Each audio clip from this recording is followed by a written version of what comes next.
Olá, seja muito bem-vindo à nossa Escola Bíblica, o nosso cantinho especial onde vimos ao encontro da Palavra de Deus com o objetivo de juntos desfrutar daquilo que ela tem para nos trazer. Como já é habitual, como já tem acontecido nos últimos programas, temos vindo a estudar um tema muito importante, temos vindo a estudar um livro que muita gente não conhece, que muita gente tem dúvidas, que muita gente se pergunta muitas coisas acerca dele, o livro do Apocalipse. E para continuarmos a fazer este estudo, continuarmos a aprofundar acerca deste estudo, temos connosco o pastor Ezequiel Quintino. Pastor Ezequiel Quintino, obrigada por estar aqui connosco. É com muito prazer.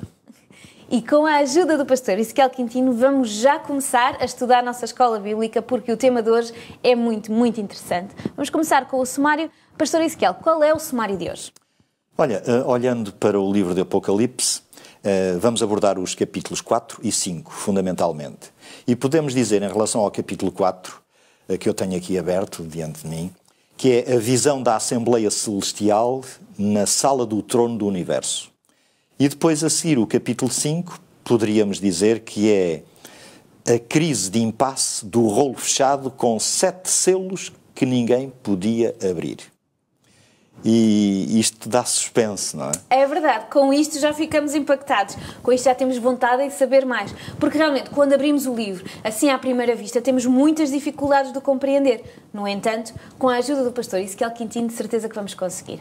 Vamos agora passar então à leitura da nossa Bíblia, porque ela é o centro do nosso estudo e é com ela que nós iniciamos e é para explicá-la a ela que nos encontramos. Vamos então continuar com o livro do Apocalipse, vamos abri-lo no capítulo 5 e dos versículos 2 e 3 diz-nos o seguinte: E vi um anjo forte bradando com grande voz: Quem é digno de abrir o livro e de desatar os seus selos? E ninguém no céu, nem na terra, nem debaixo da terra podia abrir o livro, nem olhar para ele. E eu chorava muito, porque ninguém fora achado digno de abrir o livro, nem de o ler, nem de olhar para ele. E disse-lhe um dos anciãos: Não chores. Eis aqui o leão da tribo de Judá, a raiz de Davi, que venceu para abrir o livro e desatar os 7 selos. Então, qual é a importância desta visão do trono celestial? Há pouco mencionaste o livro de Apocalipse. E, de facto, há muita gente, muitas pessoas, que consideram o livro do Apocalipse um livro misterioso, impenetrável, com muitos símbolos que não se consegue compreender. Ora, o próprio título Apocalipse significa revelação. Logo ao contrário. E é a revelação de Jesus Cristo. São as primeiras palavras a abrir o livro, logo na introdução. Portanto, de mistério não tem. Tem simbolismos, mas o próprio livro descodifica esses símbolos que apresenta. E outros também são descodificados no resto da palavra de Deus, como é fácil de entender. Mas eu queria chamar a atenção para nós encadearmos o pensamento, é que a visão anterior, desde a introdução no capítulo 1, depois os capítulos 2 e 3, foi a visão, digamos, a mensagem de Jesus Cristo ao seu povo na terra.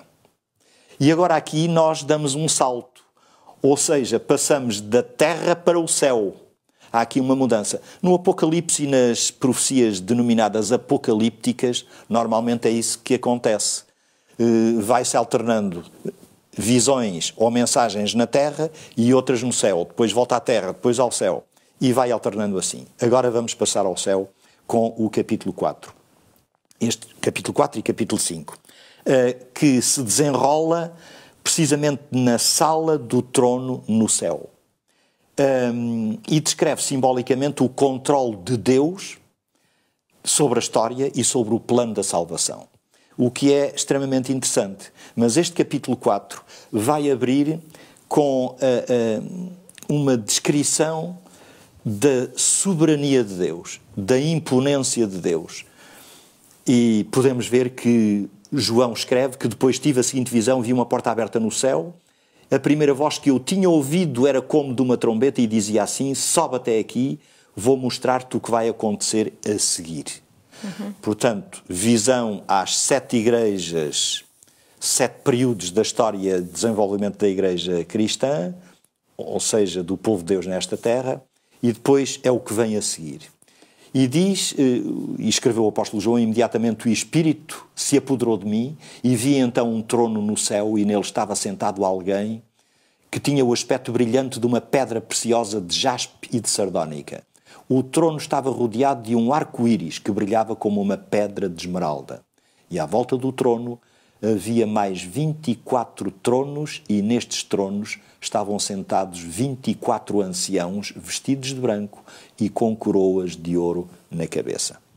Isto é extremamente interessante porque o trono simboliza a soberania de Deus, precisamente, com a sua autoridade governativa sobre a criação, sobre todo o mundo. O arco-íris que é descrito ao redor do trono significa precisamente a fidelidade de Deus. É para que os seres humanos, não é para lembrar Deus, mas é para lembrar aos seres humanos que Deus é fiel, que Deus cumpre as suas promessas. E, no entanto, estamos a viver, e como sabemos, naquilo que se chama o grande conflito. Exatamente. Em que Satanás usurpou a soberania e a autoridade de Deus, ou pretendeu ocupar o lugar de Deus. E é neste contexto, precisamente, que o adversário desafiou a autoridade divina. E o problema central no grande conflito entre Satanás e Deus é quem tem o direito de governar. E de ser adorado, não é? E de ser adorado. Porque a razão é que é Deus aquele que é digno de ser adorado. E então temos aqui esta visão extraordinária, magnífica, ímpar, singular. O propósito deste concílio, desta reunião celestial, é precisamente para afirmar a soberania de Deus. E então vem essa descrição. Para legitimar a soberania de Deus sobre o universo. E por que razão Deus é digno de ser adorado? Não é? É uma questão que então surge, e a resposta é dada no capítulo 4, mas também no capítulo 5. No capítulo 4, versos 8 a 11, nós até podemos ler, cada um dos 4, porque há aqui 24 anciãos, depois há 4 seres viventes ou seres vivos no verso 6, cheios de olhos, já vamos dizer isto, o que significa, não é? E dizia que cada um dos 4 tinha 6 asas e estavam cobertos de olhos por toda a parte, tanto por dentro como por fora. Cada dia cantavam sem parar: Santo, Santo, Santo é o Senhor Deus, o Todo-Poderoso, aquele que era, que é e que há de vir. Ou seja, o louvor no céu é constante, ininterrupto. O louvor a Deus. O reconhecimento da autoridade e da soberania de Deus. E sempre que os 4 seres vivos cantavam estas palavras, os 24 anciãos associavam-se e diziam: Tu és digno, ó Senhor nosso Deus, de receber a glória, a honra, o poder, pois Tu criaste todas as coisas e foi por Tua vontade que elas existem e foram criadas. Há aqui o louvor ao Deus Criador. O Deus soberano, que é único, não há outro criador no universo, nem criador do próprio universo. Ele é o Deus Criador. E depois, no capítulo 5, nós verificamos que há também esse louvor. No capítulo 5, dos versos 9, podíamos ler, mas não temos tempo de ler os 2 capítulos, o que seria extremamente interessante. Mas a partir do verso 9 até ao 14, que também não vamos ler tudo na íntegra, mas diz que cantavam um cântico novo e diziam: Tu és digno de receber o livre, de quebrar os selos, porque tu foste sacrificado, com o teu sangue resgataste para Deus gente de todas as tribos e de todas as línguas, de todos os povos e de todas as nações. Aqui há, digamos, deixa-me dizer assim, em palavras humanas, uma espécie de bifurcação. Capítulo 4, honra ao Deus, para entendermos, Pai, digamos assim, ao Deus soberano do universo. No capítulo 5 é ao Deus Filho, ao Deus Criador, que é o Filho, o agente da criação, se quisermos, Jesus Cristo, para não que haja dúvida alguma. De quem estamos a falar. Mas Jesus aqui é identificado como sendo o Cordeiro, e por isso é que eles todos cantam: Tu és digno de receber o livre, de quebrar os selos, porque é o Cordeiro que se apresenta. E já vamos explicar isto. Mas é só para percebermos que o louvor, e Deus é digno de honra, de adoração, o único ser no universo que é digno de adoração é Deus, porque é o Criador e porque é o Redentor. Agora, há aqui uma pergunta que se faz. Quando nós lemos, vemos que nesta sala existem 24 anciãos e de outros 4 seres viventes. Exatamente. Isto, temos que identificar quem são estes que dizem estas coisas, não é? Claro. Para já, os 24 anciãos, pelo contexto, por aquilo que nós lemos, percebemos que não são anjos, não são seres angélicos. Até porque a palavra anciãos nunca é para anjos. Na Bíblia, precisamente, a Bíblia é sempre usado para seres humanos, Exato. anciãos. Ora, em contraste com os anjos, que estão sempre na presença de Deus, estes anciãos estão sentados em tronos e têm até coroas na cabeça. E vestes brancas, não é? E vestes brancas. Por isso está, e com o contexto do próprio livro do Apocalipse mais à frente, noutros estudos que faremos, se percebe perfeitamente que são seres humanos. As vestes brancas são a roupa do povo fiel de Deus, significa a pureza, a fé em Jesus, fé no Salvador também. As coroas significam coroas de vitória, aqueles que venceram nesta terra. Isto é, não venceram pelos seus méritos, mas venceram pelos méritos de Cristo, porque depositaram toda a confiança, toda em Jesus, o Salvador. E por isso eles são reservados exclusivamente como santos vitoriosos e são como que representantes dos seres humanos. São 24 anciãos que são glorificados. O número 24 também é simbólico na Bíblia.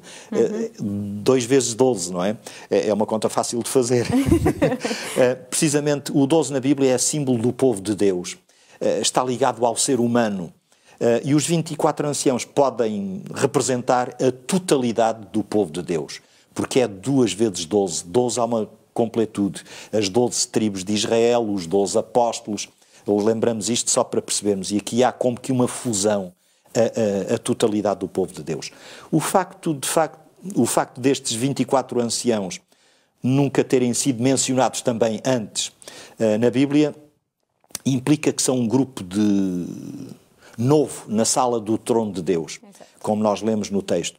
São provavelmente aqueles que foram ressuscitados, não há uma certeza absoluta, não estou a afirmar categoricamente, mas é muito provável que sejam alguns daqueles ressuscitados que ressuscitaram com Jesus e que subiram ao céu quando Jesus também subiu. Muito provavelmente, porque não temos no relato bíblico mencionado ou informação mais sobre este facto. E eles tornaram-se representantes da humanidade para testemunharem da justiça dos atos de Deus, no plano da salvação, porque o inimigo está sempre a acusar Deus e sempre a querer destruir o plano de Deus. Essa foi sempre a sua intenção. E os 4 seres viventes? Os 4 seres viventes, em adoração constante ao Cordeiro que foi morto, não é? E ao Deus que vive para sempre, e portanto, paralelismo também com o profeta Ezequiel, que é um profeta também, podemos dizer, apocalíptico, ou de coisas escatológicas. Isto são palavras muito difíceis, que têm a ver com as coisas do fim, as coisas finais. E ele vai ser muitas vezes usado para podermos decifrar Apocalipse. Exatamente. São coisas que ele diz... tempo de ler os textos, mas estamos apenas a mencionar e a lembrar. Ora, quando nós lemos, percebemos que estes 4 seres viventes ou seres vivos simbolizam seres gloriosos que servem Deus continuamente como agentes, como que guardiões, protetores do trono. São os que estão à disposição de Deus para qualquer missão especial. E eles estão constantemente ali, presentes. E a função deles é, sobretudo, louvar a Deus, exaltar a Deus, adorar a Deus, para que todo o universo se una ao louvor que eles prestam a Deus. Ora, depois passamos ao capítulo 5 e temos que avançar. Exato. E qual é o significado do rolo e porque é que João chorou? Pode-nos ajudar a compreender melhor? Porque aqui há a tal crise, não é? É, exatamente. Do grande conflito. Porque diz logo o texto, ele viu um livro em forma de rolo na mão direita daquele que estava sentado no trono, estava escrito por dentro e por fora, estava lacrado com 7 selos, e foi perguntado quem é digno de quebrar os selos e abrir o livro. E porque é que Jesus é o único? Mas não havia ninguém, diz o verso 3, Exato. não havia ninguém, nem no céu, nem na terra, que pudesse abrir o livro e ver o que lá estava escrito. E o apóstolo João entrou em pranto. Entrou quase que eu podia dizer em pânico, porque ele não podia compreender como é que isso podia ser. Não havia ninguém no universo que pudesse. E então, quando ele estava a chorar, diz, não chores, e já leste este texto no início, não é? Exatamente. O leão da tribo de Judá, é mais outro título para Jesus. Exato. O leão da tribo de Judá alcançou a vitória. Ele venceu a morte, ele venceu o inimigo. Ele passou pela morte, mas ressuscitou e ele subiu ao céu. Ele está aqui. Ele está aqui. Ele é o único, o cordeiro que estava de pé e parecia que tinha sido sacrificado. E aqui há a descrição que nós não podemos entrar em todos os pormenores, e diz que o cordeiro aproximou-se, estou a ler o verso 7 do capítulo 5, daquele que estava sentado sobre o trono e tomou o livro da sua mão direita. E este ato de tomar o livro da mão direita significa que precisamente ele tinha toda a autoridade que lhe pertencia para lidar com o problema do pecado. Ele era soberano no plano da salvação. Nada lhe escapava. Quaisquer que fossem os ataques do inimigo, ele era soberano, estava ali para vencer. Daí que vem depois o cântico, tu és digno de receber o livro, de quebrar os selos. Agora vem a hosana, o louvor final de todos os seres que estão à volta do trono, no universo, se unem neste cântico de louvor. E diz que tu resgataste de todas as tribos, de todas as línguas, de todos os povos de todas as nações, e eles vão reinar sobre a terra. Amém. E creio que estamos na parte final, não é, Estamos, Rita? sim, senhora. Com este ponto, com esta ênfase tão especial, com este clímax de um momento tão importante do livro do Apocalipse, podemos compreender um pouquinho sobre isto. E agora que eu já aprendi, que eu já sei, que eu já retive toda esta informação, qual é a minha ação? O que é que eu posso aprender fazendo a partir de hoje? Isso é que é importante. Em primeiro lugar, eu percebi por estes 2 capítulos que só Deus é que merece o louvor. Só Deus é que merece a adoração. Não há mais nenhum ser no universo que mereça que eu me ajoelhe, que eu lhe preste adoração, que eu lhe ore, que eu lhe suplique algum favor. Não há mais ninguém. Só Deus. A lição prática é que a nossa única esperança, quando lemos a palavra de Deus, está no nosso Salvador. Deus é o nosso Salvador. Na pessoa de Jesus, que veio a esta terra, que viveu, que deu a sua vida. Ele é o nosso Rei. Ele é o nosso sacerdote. Ele é o nosso intercessor no santuário celestial. Ele está lá. Ele nunca sairá de lá, porque Ele está a interceder. Ele vai sair de lá fisicamente, são palavras humanas também, para nos vir buscar. Mas isso será noutro estudo que faremos também. Mas Ele está com o seu povo, Ele está com cada um de nós, estará sempre com o seu povo até ao fim. Isso foi o que Jesus prometeu e são as últimas palavras do Evangelho de Mateus no último capítulo. Ele tem o futuro nas suas mãos. Obrigada. E com este convite a compreender que o nosso futuro está nas mãos de Deus, que é Ele o nosso Senhor, o nosso Salvador, é o único capaz e digno de abrir aquele livro tão especial, é nas mãos dele que nos encontramos e o Senhor convida-nos a nós a aceitá-lo hoje, para ser o nosso Senhor e Salvador, o guia da nossa vida, e este é sem dúvida nenhuma uma verdade que nós não podemos com nenhuma forma negar, porque a Bíblia é clara e deixa-nos bem claros esta informação. Queremos continuar a contar com a sua presença, queremos continuar juntos a desfrutar da palavra de Deus, queremos continuar a conhecer mais de Apocalipse e esperamos por si no nosso próximo programa para continuarmos a desenvolver, a crescer no conhecimento sobre este livro. Até lá!